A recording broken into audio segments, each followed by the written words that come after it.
اللہ کریم کا بے حد احسان ہے، شکر ہے کہ اس نے ہمیں اپنے حبیب اعظم خاتم النبیین، امام الاولیاء، امام الانبیاء حضرت سیدنا محمد مصطفیٰ صلی اللہ علیہ وآلہ وسلم کی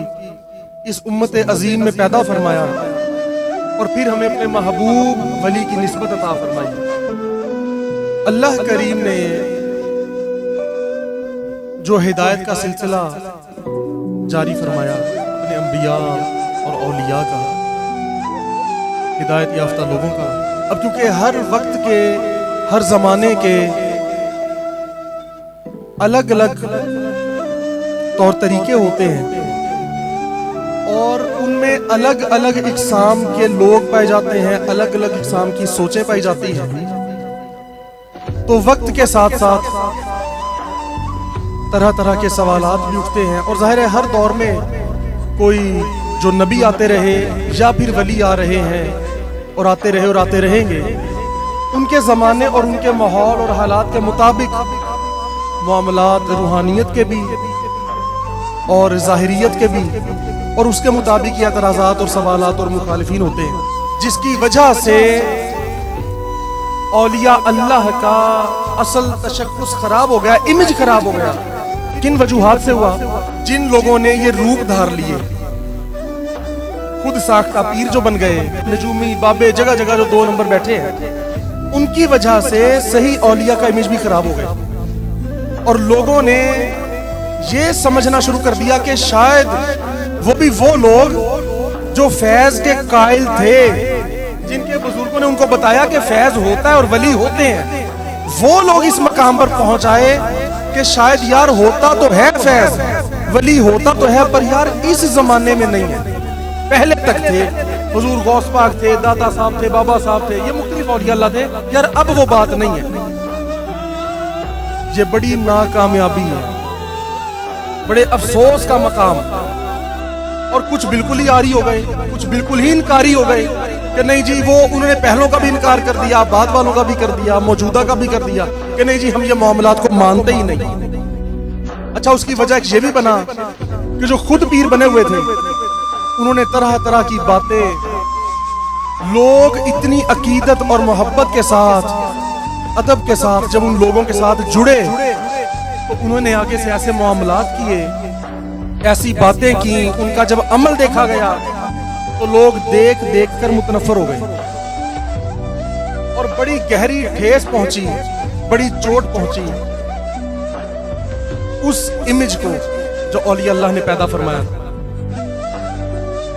تو اس کا اللہ تعالیٰ نے قرآن پاک میں ایسی نشانی بیان فرمائی، ایسی نشانی بیان فرمائی کہ اگر ہم وہ سمجھ لیتے اور آج بھی سمجھ لیں تو ہم اپنے اس مقام پر امت واپس آ سکتی ہے۔ ان 2 نمبر پیر، عامل، نجومی بابوں سے سب سے چھٹکارا حاصل ہو سکتا ہے۔ اور بہت ہی مشہور اور معروف آیت کریمہ ہے، الا ان اولیاء اللہ لا خوف علیہم ولا هم یحزنون۔ اب اللہ پاک نے یہ تو کر دی شان بیان کہ خبردار ہو جاؤ، جب اللہ کسی بات پہ خاص توجہ دلوانا چاہتا ہے تو فرماتا ہے الا، ذرا خبردار ہو جاؤ، پھر آگے انا، بے شک، 2 بار توجہ دلوا رہا ہے، ذرا غور سے بات سنو، الا انا، بے شک، اولیاء اللہ لا خوف علیہم ولا هم یحزنون۔ پھر آگے کیا فرمایا؟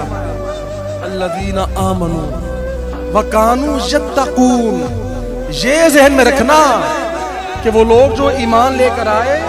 وہ مجھ سے ڈرنے والے ہوتے ہیں، وہ متقین ہوتے ہیں، وہ بیٹھ کے پھڑے نہیں مارتے، وہ دوسروں کے بارے بد زبانی نہیں کرتے، اپنے سادہ سادہ جو مرید بیچارے بن جاتے ہیں یوں ہی ہے، یہ شاخ نشیمن پر اترتا ہے بہت جلد، تحقیق کی بازی ہو تو شرکت نہیں کرتا، وہ کھیل مریدی کا تو ہرتا ہے بہت جلد، اقبال فرماتے ہیں۔ تو بات ہے کہ جو بیچارے یوں ہی کسی کے لڑ لگ جاتے ہیں تو پھر ان کے پیر بھی جھوٹے ہوتے ہیں، وہ جناب ڈرا ڈرا کے، دھمکا دھمکا کے کھینچی رکھتے ہوئے۔ تو اولیاء اللہ نے ویسے بیان فرما دیا کہ جس کو مریدوں کی لالچ ہو وہ تو پیر ہے ہی نہیں، جو یہ چاہے کہ میرے مرید بن جاؤ میرے مرید بن جاؤ، آ جاؤ میرے پاس، وہ تو پیر ہوتا ہی نہیں، وہ تو لالچی ہوتا ہے، اور لالچی کبھی ولی نہیں ہوتا۔ اچھا خیر، آگے کیا فرمایا؟ فرمایا یہ بھی ذہن میں رکھنا، اب کہہ تو ہر کوئی دے گا کہ جناب ہم تو ایمان لانے والے ہیں، ہم تو اللہ سے ڈرنے والے ہیں۔ اب اس کی تفصیل الگ ہے کہ متقین ہوتے کون ہیں، جو اللہ سے ڈرتے ہیں ان کی صفات کیا ہیں، ان کی نشانیاں کیا ہیں۔ وہ اولیاء اللہ پر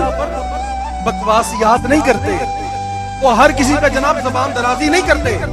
وہ ڈرتے ہیں اللہ سے۔ فرمایا پھر کوئی آپ کو یہ بھی، اب دیکھیں نا ایک کامن سی بات ہے، آپ کو کوئی یہ بھی شو کر دے، ظاہر کر دے جناب میں تو بڑے ادب والا بندہ ہوں، یہ تو آپ کہیں گے یار پھر شاید یہ ولی ہوگا، ایمان والا بھی ہے اور اللہ سے ڈرتا بھی ہے، کسی کی مخالفت بھی نہیں کرتا، بات ختم ہو گئی؟ نہیں، اللہ نے اس کا بھی حل نکال دیا کہ یہاں سے بھی کوئی چکر نہ دے سکے۔ فرمایا اگلی نشانی بھی ذہن میں رکھنا، لہم البشرا فی الحیات الدنیا وفی الاخرہ، فرمایا ان کے لیے بشارات ہیں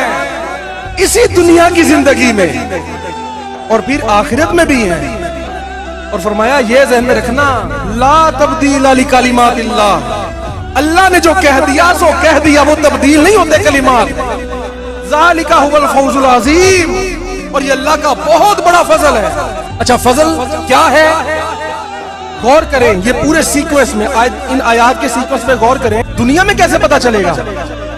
اب یہاں تو نے اپنے فضل عظیم کا ذکر فرمایا، تو فضل عظیم دنیا میں کیا ہے؟ وہ فرمائے گا پہلے بتا تو دیا تھا، لہم البشرا فی الحیات الدنیا، اس دنیا کے اندر ہی بشارات ملیں گی، یہیں پر خوشخبریاں ملیں گی۔ آخرت پہ تو آنکھیں بند کر کے ایمان رکھتے ہیں نا، اور سمجھاتے بھی یہی ہیں کہ بس جی ایمان رکھو، عمل کرتے رہو، آخرت کے معاملات ہیں۔ دنیا میں تو فیض کے ویسے انکاری ہو کے بیٹھے ہیں۔ تو اللہ نے یہ نہیں فرمایا کہ آخرت میں ان کے لیے بڑے انعام ہیں، یہاں پر جہاں نشانیاں پہ، کیونکہ پیچھے ولی کا ذکر فرمایا کہ اولیاء اللہ کی یہ بات ہے، تاکہ لوگوں کو کوئی بھلیکا نہ رہے، کوئی ڈاؤٹ نہ رہے، وہ سمجھ جائے کہ ولی کی نشانی یہ ہوگی کہ جو ان کے لڑ لگ گیا اسے دنیا میں ہی تصدیق ہو جائے گی، اسے فیض ہو جائے گا، وہ باتوں باتوں میں گھر پورا نہیں کرے گا، وہ سنے گا نہیں ہو، دیکھ لے گا۔ فرمایا یہ ذہن میں رکھنا۔